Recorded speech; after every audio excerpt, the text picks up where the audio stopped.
Hey, what's up? Kalen here. In this video, I want to talk about how important Magento certifications are to as a developer, whether you are looking to freelance, looking to, career-wise, or things like that.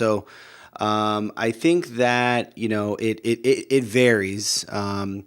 And the sort of the value of a certification kind of degrades over time. There's some sort of a half-life because, for example, Magento 1 certifications aren't as meaningful now just because there's a lot of people that have been able to game the certifications by now. You can buy certifications online, or so I've heard from a friend.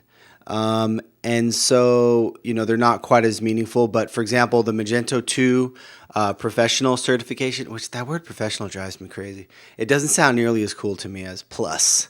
But anyways, I've heard from and the way that I don't do Magento, I haven't done Magento development for like a year and a half. So the way that I look at these things is by listening to people that I know and respect and think are smart in the community. So I've seen several really smart people say like, dude, the M2 professional cert is really hard.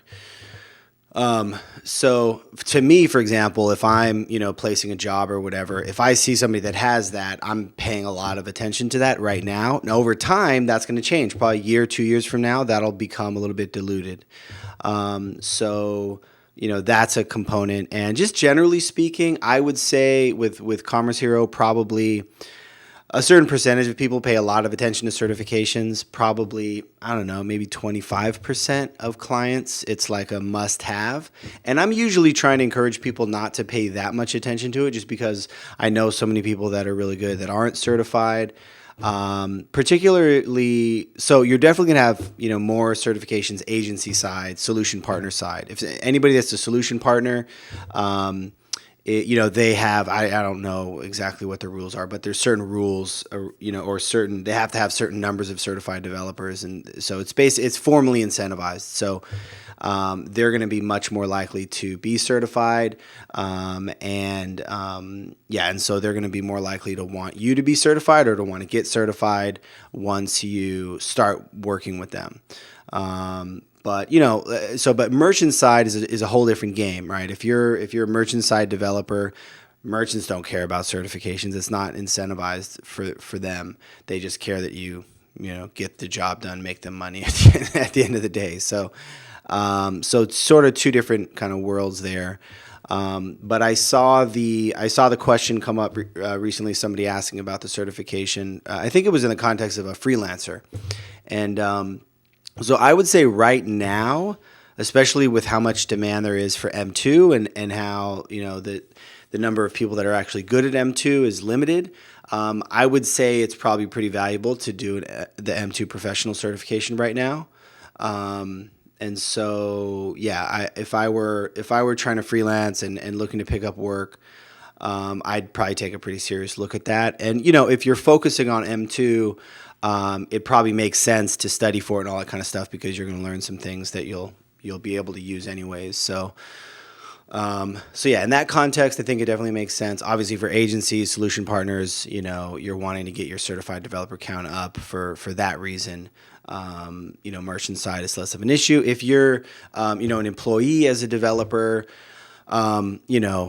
if your company's wanting you to get certified, you probably already know that. If you're thinking about making a move to another company, you'll probably be able to figure out relatively quickly whether that's a factor for them. So again, finding out if they're a solution partner, whatever. If you want to ask me about it, you can ask me and I can do some due diligence and find out, because I'm always curious to know which agencies care about that and which ones don't. That would be a factor in thinking about it as far as, a job situation. So as of this recording, those are my thoughts on the certifications. Solution Specialist Certification 2 is a new one. I didn't hear, I don't feel like I heard, quite as much around that one being difficult. It may just be that I don't know as many people that are in the solution specialist space. So I just heard from a handful of people that passed it. or quite a few people that passed it. But yeah, I didn't hear that same thing of like, man, this is hard, as I did with the M2 professional developer, as well as hearing from people that I know are really smart that didn't pass it their first time around. So yeah, but that's probably also a valuable one to have right now. I've been trying to find a solution specialist for this one company, or a solutions architect for this one company, and it's hard to find. It's a tough role to fill. So I think there's some interesting demand there too if you're in the solution specialist slash architect space. So that's my thoughts there. Let me know what you think. If you have any info that you could share with me, I'd appreciate it in the comments. And thanks so much for watching.